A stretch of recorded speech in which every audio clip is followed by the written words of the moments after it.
let's look at ethical standards in international business. Since moral standards, laws, beliefs vary across cultures, what is considered ethical and appropriate in one culture is wrong in another. One basic example. Gift giving is commonplace to secure a business deal in many parts of the world. In the USA, it's forbidden since it's considered graft or a bribe. Let me give you a few others that you might not have thought of. And they don't meet the level of violating the law, but they certainly are considered commonplace ethical behavior in the USA, but not necessarily in some other countries. How about being on time? Or where time is fluid and less important. Here in America, we tend towards being on time. I'm from New York originally. We are on time, or at least we were when I grew up. How about keeping an appointment versus family needing you for something? I've been told stories by clients of them having an appointment in another country, traveling to that country to meet the appointment, only to be told that the person they were supposed to meet had to go home to their family for something or other. And I'm not talking about an emergency, by the way. Obviously, in an emergency situation, you would do that. What about the notion of the consumer given value in exchange for his money? Or are employees rewarded for the value they bring to the company, their seniority, or their family status? What about the notion of return on investment? And finally, what about trust? Business must be based on trust in order for it to succeed. And one of the things that we learn about is how business falls apart in some countries where trust cannot be established with or by the government. So I'm not going to name any names, but there are countries in which bribes and graft, I can't get the words out, bribes and graft are commonplace. Government rules and regulations are inconsistent and denied on the relationship between bureaucrat and business person. Bribes are necessary to get anything done. There's government graft. A contract, written or verbal, means nothing. There's a lack of consistency in regulations. Payment and salary is not based on contribution, but on something else, possibly status, need, politics, etc. Yet ultimately, in order to succeed, there should be elimination of government graft, consistency in regulation, and payment salary commensurate with contribution, not need. So that brings us to employee welfare. If you think about it, the management of employee welfare was first established during the Industrial Revolution, where government stepped in and created laws about working conditions, cleanliness and safety, child welfare laws, minimum wage, and working hours.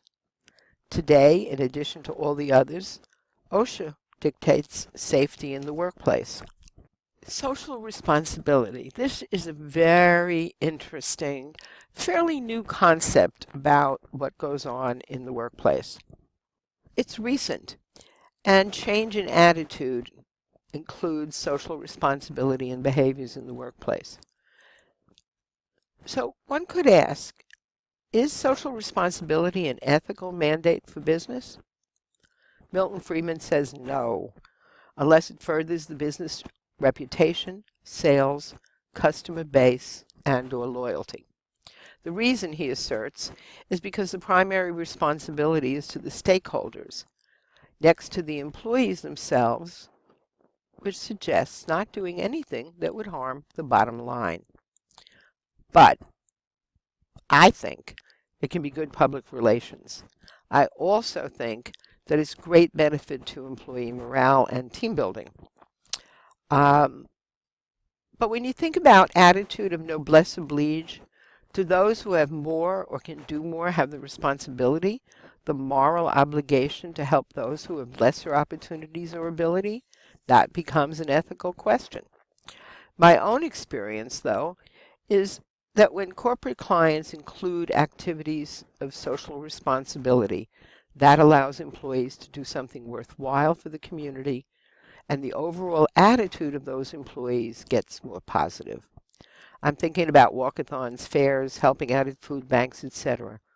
Not only do these make employees feel better about their jobs and their companies, they are a natural team-building exercise. Corporate social responsibility feels good. This section is about workplace and professional ethics.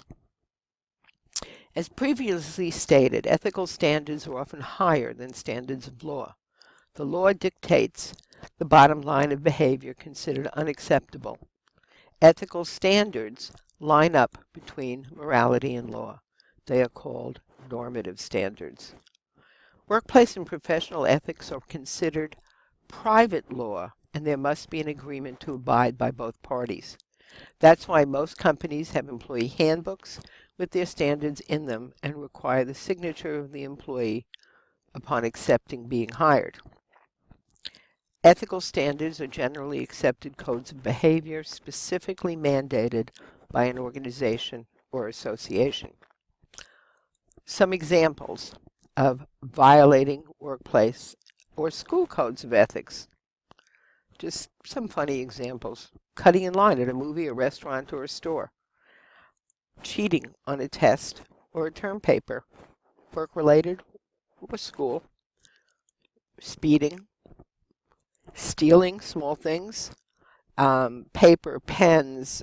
People do this at work quite frequently, thinking, oh well, I'll just help myself from the supply cabinet. Shoplifting. Plagiarisms. How often are we quoting others without saying that we're quoting others, or borrowing their information without giving them credit? Which brings us to taking unheard credit for someone else's work. I was watching television last night, and on one of the TV programs, one of the senior partners was taking 70% credit for the work his associates were actually doing, and it created a big brouhaha. It happens in lots of places where management takes credit for what its employees are doing. I consulted to a company years ago that was bought out by a French company. And the American company, people would take credit for their own ideas. In the French company, all ideas went up the line of management, and ultimately the very top levels of management were given the power to make the presentations and ultimately the credit. And finally, doing the world a favor by working. How many people do you know just show up rather than actually give their all? So as you can see, legally, these are mostly considered minor. They're infractions or at most misdemeanors. However, culturally, they show a very poor attitude. So let's look at how attitude comes into play. Here are some common rationalizations of a poor attitude. Everyone does it. Doesn't really hurt anyone. We're doing it this way because that's the way it's always been done. If I don't, someone else will. The company's rich, it doesn't matter to them. The system's unfair, so I get to get back at it. And my favorite, I was just following orders. Attitude matters. Have a positive attitude. Attitude is a decision. You choose whether you're going to have a smiley face or a sad one.